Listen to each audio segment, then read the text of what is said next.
Medical మరియు health care రంగంలో bright future కోసం వెతుకుతున్నారా? అయితే అరోరా అందిస్తున్న best paramedical and allied health sciences courses లో జాయిన్ అవ్వండి.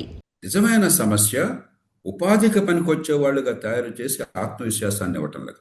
డిగ్రీ కాగితాలు ఇచ్చి భ్రమలు కల్పించి పోటీ పరీక్షలు పెట్టి గవర్నమెంట్లో ఉద్యోగాలు ఉన్నాయని మరొకటి ఉన్నాయని చెప్పని కొన్ని ప్యాకేజీలు మరొకటి చెప్పి కోచింగ్ ఇన్స్టిట్యూషన్లు పెట్టి ఏదో ఉందన్న భ్రమ కలిగిస్తున్నాం. ఇప్పుడొకప్పుడు ఈ భ్రమ తొలగిపోతుంది, ఈ మబ్బు వీడిపోతుంది. అక్కడి నుంచి నిరాశ, కసి, కోపం. రెండో పక్కన ఏమవుతుంది? ఉపాధి కల్పన జరగాలని చెప్పంటే పారిశ్రామికీకరణ జరగాలి, పెద్ద ఎత్తున పెట్టుబడులు రావాలి. అవేమవుతున్నాయి? హైదరాబాద్లో ఉపాధి కల్పన జరుగుతోంది కొంతమేరకు, ఢిల్లీలో జరుగుతోంది, బెంగళూరులో జరుగుతోంది, చెన్నైలో జరుగుతోంది, ముంబైలో జరుగుతోంది, పూణేలో జరుగుతుంది, కొంత అహ్మదాబాద్లో జరుగుతుంది. ఆ తర్వాత ఎక్కడ లేదు, చాలా తక్కువ ఉన్నది. మరి ఈ దేశంలో జనాభా ఎక్కడున్నారు? గ్రామాల్లో ఉన్నారు, చిన్న పట్టణాల్లో ఉన్నారు. ప్రతి చిన్నదానికి కూడా హైదరాబాద్ వస్తేనే బతుకు తెరువు. తెలుగు రాష్ట్రాలు చూసుకున్నట్టయితే ఉదాహరణకి, అదే చెన్నై పోతేనే బతుకు తెరువు, బెంగళూరు పోతేనే బతుకు తెరువు అని చెప్పండి. మిగతా వాళ్ళకి ఏమవుతారు? ఎక్కడెక్కడ చిన్న పట్టణాలు అభివృద్ధి కేంద్రాలుగా ఉండాలి. అక్కడ పెద్ద ఎత్తున పెట్టుబడులు, ఉపాధి కల్పన జరగాలి. గ్రామాల నుంచి వచ్చే వాళ్ళందరినీ కూడా అసంఘటిత రంగంలోకి పోకుండా, రెక్కాడితే డొక్కాడినట్టు కాకుండా ఉద్యోగ భద్రతతో, ఉత్పాదకత శక్తితో వాళ్ళు ఎదిగే అవకాశాలు కల్పించాలి. మనం అపరం చేశామా? లేదు. మన రాజకీయం, మన పరిపాలన అంతా కూడా మహానగరాల రియల్ ఎస్టేట్ చుట్టూ తిరుగుతోంది. ఏం మాట్లాడినా కూడా నాకు 100 కోట్లు ఉంది అంటాడు. ఏంటి 100 కోట్లు ఉంది? హైదరాబాద్లో 2 ఎకరాల పొలం ఉన్నది, 2 ఎకరాల భూమి ఉన్నది. అది పొందినవాడు ఆ పెట్టుబడి పెట్టి ఉపాధి సృష్టించకుండా ఒక స్థలం కొనుక్కుంటే దాన్ని జాగ్రత్తగా కాపాడుకున్నవాడు అపర కోటీశ్వరుడు అవుతున్నాడు. సంపద సృష్టించే అవకాశం రావట్లేదు. ఎవరన్నా సంపద సృష్టి కోసం వస్తామని చెప్పంటే ఇప్పటికి కూడా అవినీతిమయమైన వ్యవస్థ ఉంది. పెద్దవాళ్ళు ఇప్పుడు 1000 కోట్లు పెట్టుబడి పెట్టేవాళ్ళు తట్టుకుంటున్నారు. ఈ ముఖ్యమంత్రి దగ్గరికి పోతారు, ఇంకోటి దగ్గరికి పోతారు, వాళ్ళ పనులు అయిపోతాయి. ఒక 5-10 కోట్లు పెట్టుబడి పెట్టాలి అని చెప్పని మనవాళ్ళు అనుకుంటే పెట్టుబడి ఉన్నా కూడాను వాళ్ళు ఎంత సాగుకొడుతున్నాం, ఎంత హింసిస్తున్నాం. ఉపాధి ఎట్లా వస్తుంది మరి వాళ్ళు రాకపోతే? ఈ రెగ్యులేటరీ కొలెస్ట్రాల్ ప్రతిదానికి వాళ్ళని ఇబ్బంది పెట్టేటువంటి తత్వం. మనం దాని నుంచి బయటపడలేం. అంచేత ఉపాధి కల్పన ఎట్లాగా, ఆ ఉపాధి కల్పన అభివృద్ధి ఫలాలు కేవలం మహానగరాలకు పరిమితం కాకుండా, బాగా మంచి నైపుణ్యం ఉన్న వాళ్ళకి మాత్రం పరిమితం కాకుండా, వాళ్ళేదో మా వాళ్ళంతా ఏదో గూగుల్కి వెళ్ళారు, మరొకటి వెళ్ళారు, మంచిదే వెళ్ళండి. కానీ అది కొంతమందికి అవకాశం. కోట్లాది మంది సామాన్యులకు ఉపాధి కావాలని చెప్పంటే వ్యవస్థలో చాలా మార్పులు కావాలి. ఉదాహరణ లేబర్ లాసు. మన దేశంలో ఈ 50, 60, 70 ఏళ్ళుగా ఏం చేసాం? Labour loss. అసలు కొత్తగా ఉపాధికి ఇవ్వటం చాలా పాపం అన్న పరిస్థితి కల్పించాం. కాబట్టి మన అభివృద్ధి అంతా ఉపాధి లేని అభివృద్ధి వస్తుంది. ఎందుకని? 10 మందికి ఉపాధి ఇస్తే వాటిని మన తరకా తినేస్తున్నారు. లేబర్ ఇన్స్పెక్టర్లు, వాడు వీడు, రెగ్యులేషన్, ఈ గొడవంతా ఎందుకు? యంత్రాలతో చేసుకుందాం. మనం ఉపాధి అవసరం లేకుండా ఉత్పత్తి సృష్టిద్దాం, లాభాలు ఆర్జిద్దాం. ఆ పరిస్థితి వచ్చింది. ఇది అత్యధికంగా నిరుద్యోగులుండి, ఉద్యోగం కావాలని కోరుకునే వాళ్ళు ఉండి, ప్రతి ఒక్కరికి 2 చేతులు ఉన్న సమాజంలో మనుషులు లేకుండా సంపద పెంచాలనుకుంటున్నాం. ఎంత విచిత్రం అది! లేబర్ లాస్ వల్ల. మొన్న కూడా లేబర్ లాస్ అంతా మార్చారు. మరి దేశమంతా కూడా ఈ విషయం ఏంటి తెలియకుండా ఒక స్ట్రైక్ చేశారు కదా. అన్ని పార్టీలు కలిసేసి ఒక స్ట్రైక్ చేసినాయి కదా. ఎందుకు? ఒకప్పుడు కంప్యూటర్లు రాకుండా బ్యాంకులు స్ట్రైక్ చేసేవాళ్ళు.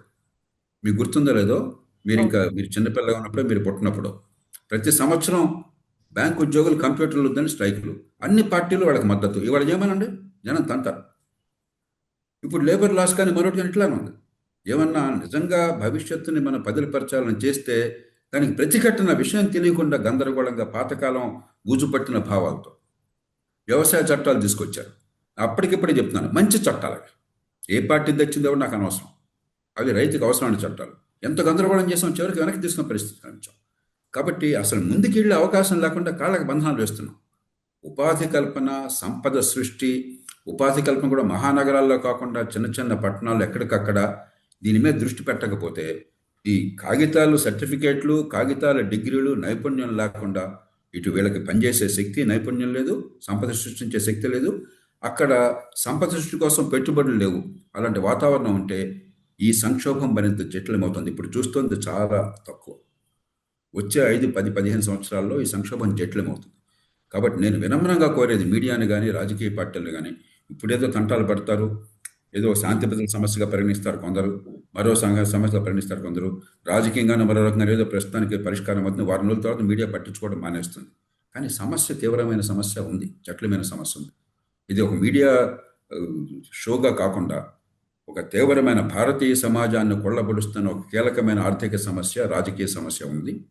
ఈ సమస్యను దీర్ఘకాలంలో ఎదుర్కోవాలి, బహుముఖ రూపాలుగా ఎదుర్కోవాలి. దీనికి ఒక చిట్కా ఏం లేదు. ఇది పార్టీలకు అతీతమైనది, రాష్ట్రాలు జాతీయ స్థాయికి అతీతమైన దేశం అంతా వ్యాపించినది. అది పట్టించుకోవాలన్న తపన లేకపోతే మనం ప్రతిరోజు రాజకీయం చేసి వీడి దిగాల, వాడు రావాలి, ఈ ఓట్లు వీడికి వస్తాయా వాడికి వస్తాయా, ఓటేస్తాం మళ్ళీ ఇస్తిఫాదో అని చెప్పి నిరసన చేస్తాం, ఓట్ అండ్ షౌట్ ప్రతిరోజు. దీనికి పరిమితం అయిపోతాం. చాలా లోతుకెళ్ళాలి. ఇది చాలా గంభీరమైన సమస్య. నేను చాలా గుండె లోతుల్లోని చెప్తున్నాను. కేవలం రాజకీయ కోణం నుంచి చూస్తే, తాత్కాలికంగా చూస్తే దీనికి పరిష్కారం దొరకదు. సార్, నేషనల్ ఎడ్యుకేషన్ పాలసీని తీసుకొచ్చారు. టెక్నికల్ ఎడ్యుకేషన్, హైయర్ ఎడ్యుకేషన్, వీటన్నిటికీ సంబంధించి ఒక ప్రక్షాళన అనేది ఉండాలి.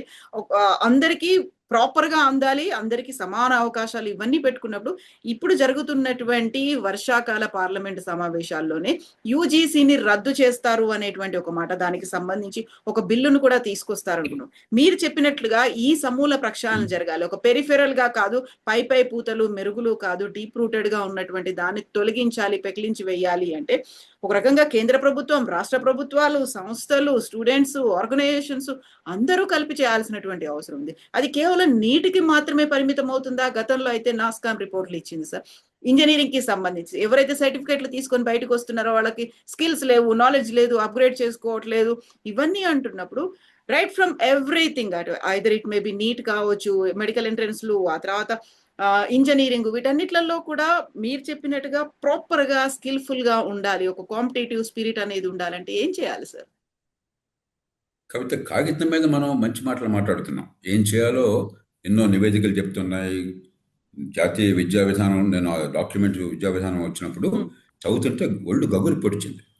మామూలుగా ప్రభుత్వం నుంచి వచ్చేటువంటి విధాన పత్రాలు చాలా బోరు కొడతాయి, నిద్ర వస్తుంది మనకి.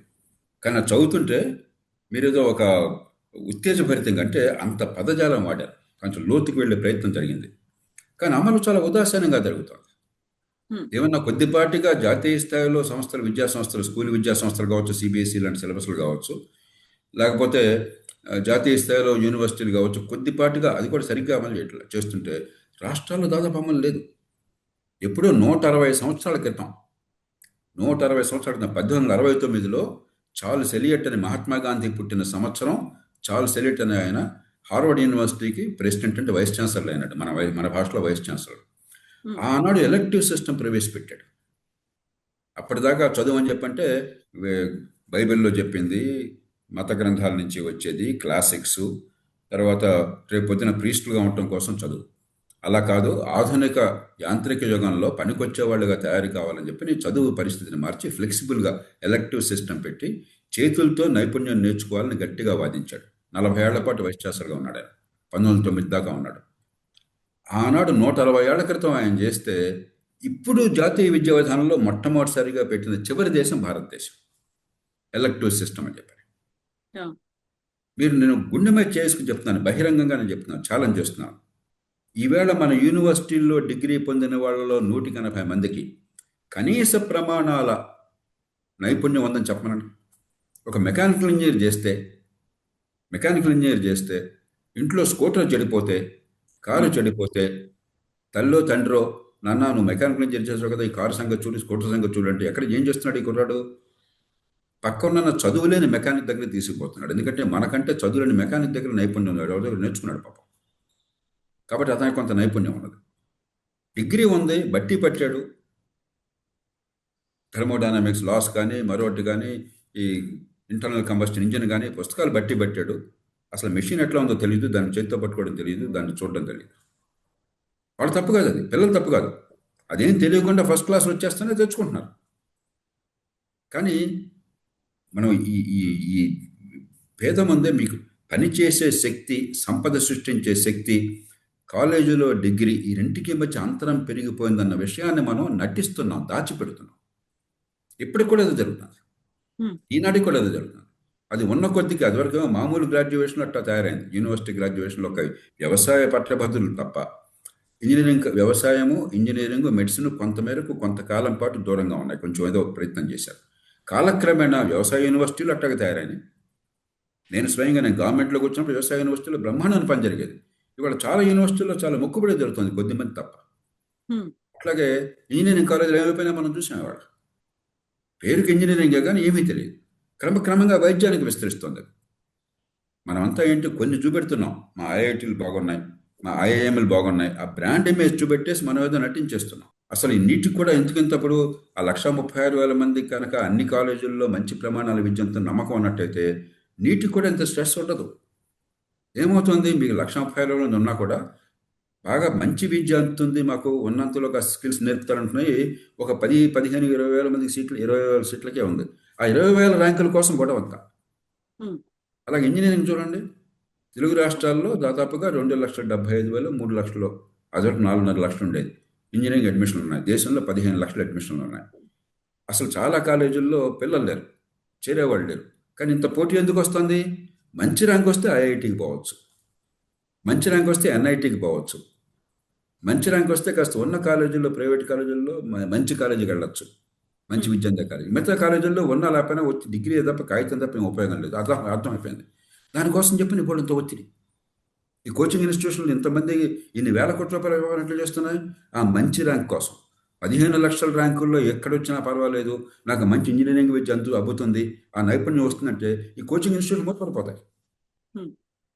కాబట్టి మనము ఒకరినొకరు మోసం చేసుకుంటున్నాం. నీ మాట నేను చెప్పేది చాలా బాధాకరంగా అనిపించవచ్చు, కానీ ఒక సమాజం వాస్తవాన్ని ఎదుర్కోకపోయినట్టయితే, దాన్ని మార్చే ప్రయత్నం చేయకపోతే, ఎల్లకాలం ఇలా ఏదో పడుతూ లేస్తూ ఉన్నట్టయితే పడుతూ లేస్తూనే ఉంటాం. సంక్షోభం ముదురుతుంది కానీ బాగుపడదు. ఒక తీవ్రమైన సంక్షోభం విద్య రంగంలో, పాఠశాల విద్య నుంచి ప్రతిరోజు నేను ఘోషిస్తున్నాను. అరే, స్కూల్ స్థాయిలో 10వ తరగతి పాస్ అవుతాడు, 95% పాస్ అవుతున్నారు. ఈ గవర్నమెంట్ చెప్తోంది 10-15% మందికి మాత్రమే 10వ తరగతి స్థాయిలో నైపుణ్యం విషయం తెలుసు అని చెప్పని నేషనల్ అచీవ్మెంట్ సర్వేలో. మరి మిగతా 80% సంగతి పరిస్థితి ఏంటి? ఆ పిల్లల బతుకేంటి? మనం అంటే మాట్లాడట్లా, దాని గురించి ఆలోచించట్లా. ప్రతి సంవత్సరం మొన్న కూడా 95% తెలంగాణలో 10th క్లాస్ పాస్ అయినారు, అయిపోయింది, తృప్తిపడిపోయారు. పేపర్లో హెడ్లైన్స్ వస్తాయి, దానిలో ఆడపిల్లలు ఎంతమంది, మగపిల్లలు ఎంతమంది, వాడికి ఇన్ని ర్యాంకులు వచ్చినాయి, ఇన్ని మార్కులు వచ్చినాయి, పిల్లలు ఏం నేర్చుకున్నారని ధ్యాస లేదు మనకి.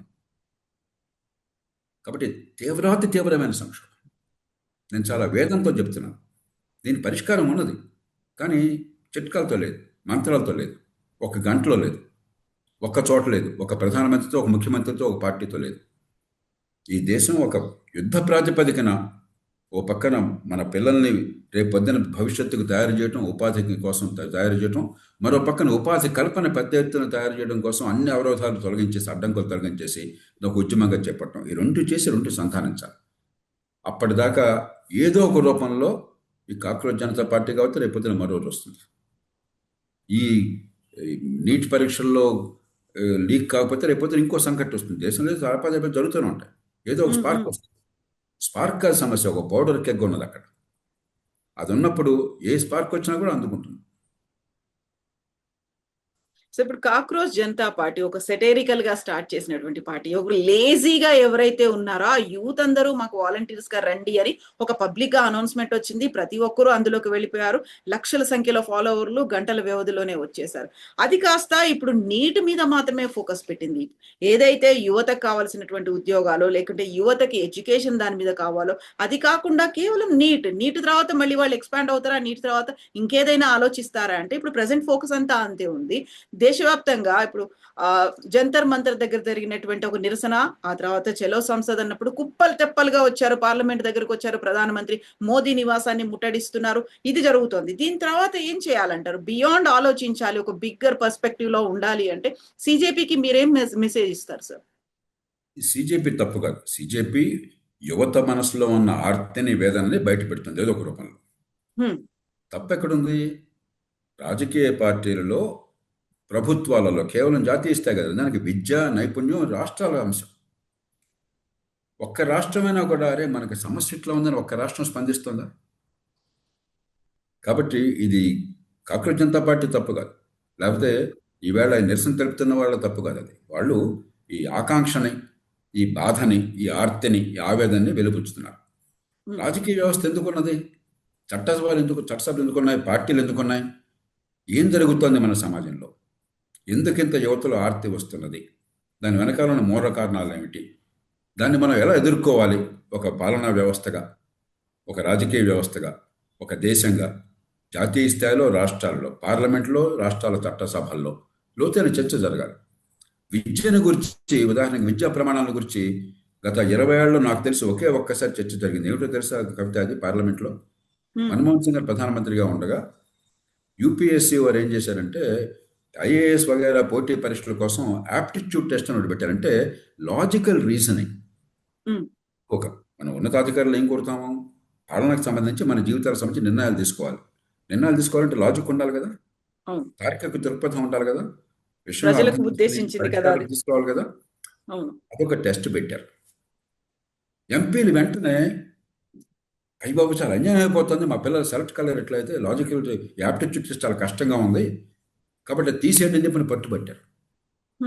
దాని మీద పార్లమెంట్లో 4:30 గంటల సేపు చర్చ జరిగింది. చివరికి ఏం నిర్ణయం చేశారు? మన్మోహన్ సింగ్ గారు బతిమాడారు, ఏమైనా తీసేస్తే మర్యాదగా ఉండదు, ఓ పని చేద్దాం మనం, అది పోటీకి ఉండదు, క్వాలిఫైయింగ్ 35 మార్కులు వస్తే క్వాలిఫై అయినట్లు లెక్క, 30 వచ్చినా 35 వచ్చినా ఒకటే అని పోటీకి లేకుండా చేశారు. ప్రపంచంలో ఎక్కడైనా ఉన్నతాధికారులు లక్షల మంది జీవితాలను ప్రభావితం నిర్ణయిస్తున్నప్పుడు వాడికి తార్కిక దృక్పథం అక్కర్లేదు, నిర్ణయం చేసే శక్తి అక్కర్లేదు, అనవసరంగా పెట్టాం ఈ పరీక్ష, ఇది పోటీకి అనవసరం అని చెప్పని ఎవరిని అంటాడా? సుప్రసిద్ధ ఎకానమిస్ట్ పత్రిక ఒక వ్యాసం రాస్తూ మాట అన్నది, భారతదేశంలో విద్యా ప్రమాణాలు నాశనం అయిపోయినాయన్న దాని సమస్యకి పార్లమెంట్ ఇచ్చిన పరిష్కారం ఉన్నత స్థానాల్లో నియామకానికి ప్రమాణాలు తగ్గించండి అని చెప్పని, అంతేగాని విద్యా ప్రమాణాలు అట్లా పెంచాలి అని కాదు అని చెప్పాడు. ఎంత సిగ్గుచేటిది! ఆ సమయంలో మినహాయించి అసలు మన దేశంలో విద్యా ప్రమాణాలను గురించి ఈ దేశంలో చట్టసభల్లో చర్చే జరగలేదు. ఎప్పుడైనా చర్చ జరిగితే వాడిని వీడి తిట్టుకోవడం కోసం అని చెప్పని మీరు పాఠ్య పుస్తకాల్లో ఫలానా పాఠం పెట్టారని చర్చ జరుగుతుంది, ఆసక్తికరంగా ఉంటుంది, పేపర్లో హెడ్లైన్స్ వేస్తాం. ఏదో రాముని కూర్చోపెట్టాడా, లేకపోతే రహీముని కూర్చోపెట్టాడా, ఇది మన బ్రహ్మాండంగా మాట, రాజకీయంగా సరదాగా ఉంటుంది కదా. కానీ పిల్లలు ఏమవుతున్నారు? పిల్లలు ఏం నేర్చుకుంటున్నారు? పిల్లల శక్తి ఏ మేరకు వికసిస్తోంది? ప్రతి బిడ్డకి పుట్టుకతో తెలివితేటలు ఉన్నాయి. ఏ కులమైనా, ఏ మతమైనా, ఏ కుటుంబమైనా సరే ఆ తెలివితేటలను వికసింపజేస్తున్నామా లేదా? ఆ పిల్లలకి పుట్టుకతో నిమిత్తం లేకుండా అవకాశాలను ఇస్తున్నామా లేదా విద్య ద్వారా? అది పూర్తిగా మర్చిపోయినాం. ఒక చైనాను చూడండి, చైనాలో ఏ కుటుంబంలో పుట్టినా, ఏ ప్రాంతంలో పుట్టినా, తల్లిదండ్రులు చదువున్నా లేకపోయినా కూడా బ్రహ్మాండమైన విద్య పాఠశాల స్థాయిలో ప్రతి బిడ్డకి అందుతుంది. నేను గ్యారంటీగా చెప్పగలను అన్నమాట. ఒక సంకల్పం అన్నమాట. మనకి అది లేదు. అదేమంటే స్కూళ్ళు పెడతాం, ఫ్రీ రీయింబర్స్మెంట్ ఇస్తాం, స్కూళ్ళల్లో ఫ్రీ, అందరికీ ఫ్రీ, తప్పలేదు, కావాలి ఇంతకంటే ఇంకా ఎక్కువ చేయాలి. కానీ విద్య ఏం నేర్చుకుంటున్నారో నాకు అనవసరం, నటిస్తాను. ఎందుకంటే పిల్లలకి నష్టం కనిపించేది 10 ఏళ్ళ తర్వాత కదా, 15 ఏళ్ళ తర్వాత కదా, అప్పటికి నేను ఉన్నాను కదా, కాబట్టి నాకేం ఇబ్బంది ఉండదు కదా. పిల్లలు నాశనం అవుతారు, దేశం నాశనం అవుతారు, నాకేం కావాలా? ఇది మన దేశంలో తీరు. కాబట్టి నిర్దిష్టమైన పరిష్కారాలు ఉన్నాయి, కానీ ఇప్పటిదాకా చేస్తున్న రీతి కాదు. ఏదో యాప్టిట్యూడ్ టెస్ట్ పెడితే ఐఏఎస్ పరీక్షకి అది అన్యాయమైన బాగుపడి దాని మీద చర్చ పెట్టడం కాదు, లేకపోతే పాఠ్యపుస్తకాల్లో రాజకీయాలకు కొంచెం సున్నితమైన అంశం తీసుకొచ్చి హిందూ ముసల్మాన్ మరొకటి వచ్చిందని చెప్పిన అది కాదు. పిల్లలకి నిజంగా జ్ఞానం అబ్బుతోందా? పిల్లలకి నైపుణ్యం అబ్బుతోందా? పిల్లల శక్తి సామర్థ్యాలు వికసిస్తున్నాయా? సంపద సృష్టికి పనికొస్తారా? ఉపాధికి పనికొస్తారా? భవిష్యత్ యుగానికి పనికొస్తారా? అలాంటి విద్య ఒక పక్కన, ఉపాధి కల్పన కోసం అవరోధాలన్నీ తొలగించి ఆ పెద్ద ఎత్తున ఉద్యమం ప్రాతిపదికన. అరే వియత్నాంలో మనకంటే ఎక్కువ దుస్తులు తయారు చేస్తున్నారండి. మన కాటన్ ప్రపంచంలో #1 కాటన్ ఉత్పత్తి మనది. ప్రపంచం #1 నిరుద్యోగం మన దేశంలో ఉంది. చైనా మనకంటే 4-5 రెట్లు ఎక్కువ ఉన్నది ఆర్థిక వ్యవస్థలో. వాళ్ళకి జనం లేరు, పనిచేసే జనం లేరు, ఉన్న కొద్దిగా జనాభా తగ్గిపోతుంది, యువత జనాభా తగ్గిపోతుంది. చైనా $325 బిలియన్ ఎగుమతులు చేస్తుంటే దుస్తుల తయారీలో భారతదేశం $40 బిలియన్ దగ్గర ఉన్నామండి. ఎందుకని? మన అవరోధాలు కల్పించాం. ఈ పరిశ్రమలు రాకుండా, ఉపాధి కలగకుండా అవరోధాలు కల్పించాం. కోట్ల మందిని దానిలో మనం అబ్జర్వ్ చేసే పని మనం చేయట్లా, మన తప్పది. అదేమంటే రాజకీయ పార్టీలు ఏం చెప్తున్నాయి? గవర్నమెంట్ ఉద్యోగాలు ఉన్నాయి బేట, మెగా డిఎస్సి పెడతా, లేకపోతే జాబ్ క్యాలెండర్ పెడతా, 100 ఉద్యోగాలు ఉన్నాయి, 10 లక్షల మంది పోటీ పడండి, 10 లక్షల మంది కోచింగ్ ఇన్స్టిట్యూట్లో 100 కోట్ల రూపాయలు డబ్బులు ఇవ్వండి, దానికోసం 2, 3, 4 ఏళ్ళు తిరగండి, 100 మందికి వస్తాయి. ఇదా పరిష్కారం? ప్రభుత్వం అంతకంటే ఎక్కువ ఇవ్వగలుగుతుందా మన పన్నుల డబ్బులతో? ఎందుకోసం? తెరగా కూర్చోబెట్టి మేపడం కోసమా? మార్కెట్లో ఎలాగ ఉపాధి కల్పించాలి, దాని మీద దృష్టి లేదు, నిజాయితీ లేదు, అబద్ధాలు ఆడుతున్నాం. ప్రతి రాజకీయ పార్టీ ఎలక్షన్ టైం లాగానే నీకు గవర్నమెంట్లో ఇంకా ఉద్యోగాలు ఇచ్చేస్తాను, పచ్చి అబద్ధాలు ఆడుతున్నారు. మొత్తం 100 మందికి ఉద్యోగాలు ఉంటే 3కే గవర్నమెంట్లో వచ్చేది. ఈ 97 మంది బతకక్కర్లేదా? గవర్నమెంట్లో పోటీ పరీక్షల్లో వచ్చి ఉద్యోగం వచ్చినట్టు బ్రహ్మాండంగా ఉంటాడు, కాలు మీద కాలు వేసుకుని మన నెత్తినెక్కి తొక్కుతాడు, మిగతా జనం అంతా బానిసలు బతుకుతారా? ఎలాంటి సమాజాన్ని సృష్టిస్తున్నాం మనం? True sir, so true. So hard hitting realities అయితే ఉన్నాయి. దానికి పై మెరుగులు కాకుండా ఒక డీప్ రూటెడ్ గా ఉన్నటువంటి దాంట్లో సమూలంగా ప్రక్షాళన చేయాలి. ప్రతి ఒక్కరి రెస్పాన్సిబిలిటీ అనేది ఉండాలి, ఒక దీర్ఘకాలికంగా కూడా ఉండాలి. అది ఇప్పటికిప్పుడు అవుతోంది, లేకుంటే ఇమ్మీడియట్ గా ఈ ఎగ్జామ్ కోసమో, లేకుంటే ఈ రాజీనామాలో చేస్తే అయిపోతుంది, లేకుంటే అరెస్ట్ చేస్తే సరిపోతుంది, ఇది మాత్రం కాదు మనకి ఇప్పుడు కావాల్సింది. సో ఎంత టార్గెట్ పెట్టుకొని చేయొచ్చు అంటారు సార్ మీరు దీర్ఘకాలికంగా, అంటే లాంగ్ విజన్ అంటే? దీన్ని మనం ఒక మేలుకొల్పుగా, ఒక వేకప్ కాల్గా భావించినట్టయితే విద్యని బాగు చేయడం చాలా తేలిక. ఎందుకంటే డబ్బులు ఖర్చు పెడుతున్నాం, తల్లిదండ్రులకు తపన ఉన్నది, పిల్లలకి ఎదగాలని కోరుకుంది, తెలివితేటలు ఉన్నాయి, కష్టపడుతున్నారు. సమాజం విద్యని విద్వత్తుని గౌరవిస్తుంది. ప్రభుత్వాలు గొప్ప పనులు ఏం చేయక్కర్లా, విద్యని నిజమైన విద్య అంటూ అర్థమయ్యే రీతిలో, ఏమేంటి మనం స్కూల్ స్థాయిలో కాలేజ్ స్థాయిలో ఎక్స్పెక్ట్ చేస్తున్నా అర్థమయ్యే రీతిలో దాన్ని సరిగ్గా పరీక్షించడం మొదలెడితే సమాజం పూనుకుంటుంది. మనందరికీ మన పిల్లలు బాగుపడాలని కోరుకున్నాం, సమాజం దాన్ని తయారు చేస్తుంది. ప్రభుత్వాలకు చేతనైతే ప్రభుత్వాలు తయారు చేయమనండి, స్కూళ్ళల్లో ప్రైవేట్ రంగంలో తయారు చేసేది చూడమనండి.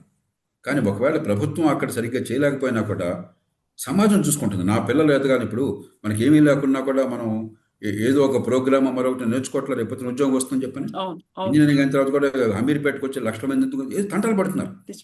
కానీ ఇది కావాలి, ఇది వస్తే ఉపాధి వస్తుంది, ఈ నైపుణ్యం కావాలి, ఈ నైపుణ్యంలో కొరత ఉంది, అది నాకు అర్థమైతే ముందు మిగతా ఆటోమేటిక్గా జరుగుతుంది. ప్రభుత్వం చేయొచ్చు, ప్రైవేట్ రంగం చేయొచ్చు, కానీ సమాజం పూనుకుంటుంది, తల్లిదండ్రులు పూనుకుంటారు. దాంతో ప్రారంభించాలి. రెండు పక్కన ఉపాధి కల్పన కోసం చిన్న పట్టణాల్లో పూర్వం లేనిది ఇప్పుడు విద్యుత్ వచ్చింది, ఫోన్లు వచ్చినాయి, డిజిటల్ టెక్నాలజీ వచ్చింది, టీవీలు వచ్చినాయి. కాబట్టి మహానగరాల్లో పెద్ద ఓడపొడిచేదేం లేదు, ఓ పట్టణాల్లో లేనిదేం లేదు, పూర్వకాలంలో కాదు. అలాంటప్పుడు చాలా ఉపాధి అక్కడే కల్పించవచ్చు కదా. ఒక యూనివర్సిటీ ప్రొఫెసర్గా మీరు హైదరాబాద్లో ఉండాల్సిన అవసరం ఉంటుంది, సాఫ్ట్వేర్లో హై ఎండ్లో పనిచేస్తే హైదరాబాద్ ఉండాల్సి ఉంటుంది. కానీ 100కి 80 పనులు మీరు హుస్నాబాద్లో చేయొచ్చు, సిద్దిపేటలో చేయొచ్చు, లేకపోతే కామారెడ్డిలో చేయొచ్చు. దానికి హైదరాబాద్ రావక్కర్లే.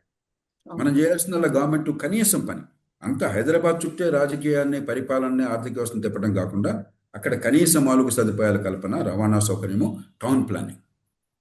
అక్కడ పరిశ్రమలు వస్తే వాళ్ళని కొంచెం ప్రోత్సహించే వాతావరణం, వాళ్ళని లంచాలు పెట్టేసి చావగొట్టకుండా, ఎందుకు వచ్చాను బాబా అని కన్నీళ్ళు గారు ఏర్పాటు చేయకుండా వాళ్ళని ప్రోత్సహించి, హీరోలుగా గమనించి, ఉపాధి ఇచ్చేవాడు దేవుడిగా భావించి వాడికి ప్రోత్సాహం చేస్తే, ఈ రెండు చేయండి. దాంతోపాటు వ్యవసాయంలో ఏమవుతుంది, ఉత్పత్తి వచ్చినా కూడా మనకి ఆదాయం రావట్లేదు. అగ్రో ప్రాసెసింగ్ కావాలి, రిటైల్ చైన్స్ తీసుకురావాలి. ఇప్పుడు ఈ మధ్యప్రాచ్యంలో, వెస్ట్ ఏషియాలో సంక్షోభం ఉంది, పశ్చిమాసియాలో, ఇది ఇరాన్ యుద్ధం వల్ల. మనకి వ్యవసాయం కానీ, లేకపోతే ఎలక్ట్రిక్ వెహికల్స్ కానీ, సోలార్ పవర్ కానీ, బ్యాటరీలు కానీ, ఈ ఛార్జింగ్ స్టేషన్లు కానీ, అటు ఉపాధి వస్తుంది, ఇటు రేపొద్దున మనకి పెట్రోల్ డీజిల్ దిగుమతి అవసరం లేకుండా ఉంటుంది. దాన్ని ఈ ఉపాధితో సంధానం చేయాలి. ఈ గ్రామాల నుంచి వచ్చే వాళ్ళు లక్షలాది మంది, కోట్లాది మందికి ఈ నుండి సంధానం చేయాలి.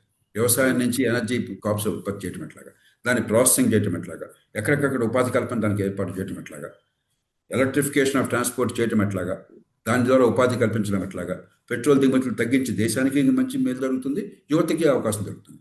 కాబట్టి ఒక సమగ్రమైన వ్యూహం కావాలి. ఇదేదో విద్యామంత్రి సమస్య కాదు, లేకపోతే ఇదేదో నీట్ సమస్య కాదు, నేషనల్ టెస్టింగ్ ఏజెన్సీ సమస్య కాదు. ప్రభుత్వం మొత్తం ఒక యుద్ధంలో ఎట్లాగైతే అందరూ కలిసి సన్నద్ధమవుతారో ఆ సైలోస్గా ముక్కలుగా కాకుండా ఇది దేశానికి కీలకమైన సమస్యగా భావించి సర్వశక్తుల్ని కూడా దానికోసం కేంద్రీకరించాలి. పరిష్కారాలు ఉన్నాయి, మాటలు కాకుండా చేతల్లోకి వెళ్ళాలి. చాలా దేశాలు సమస్యలు ఉంటే పరిష్కారాలు గెలిపి సాధించినాయి.